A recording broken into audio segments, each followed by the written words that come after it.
चतुष्कोणमण्डलं कृत्वा तदुपरि नैवेद्यपात्रं निधाय गायत्रीमन्त्रेण पात्रान् सम्प्रोक्ष्य धेनुमुद्राम् अमृतीकृत्य सत्यन्तवरतेन परिषिञ्चामि नैवेद्यं निवेदयामि।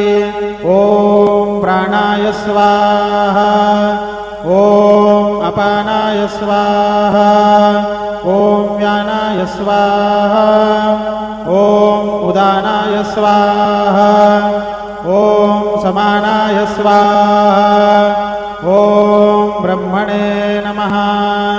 मध्ये पानीयं समर्पयामि, पुनर्नैवेद्यं निवेदयामि।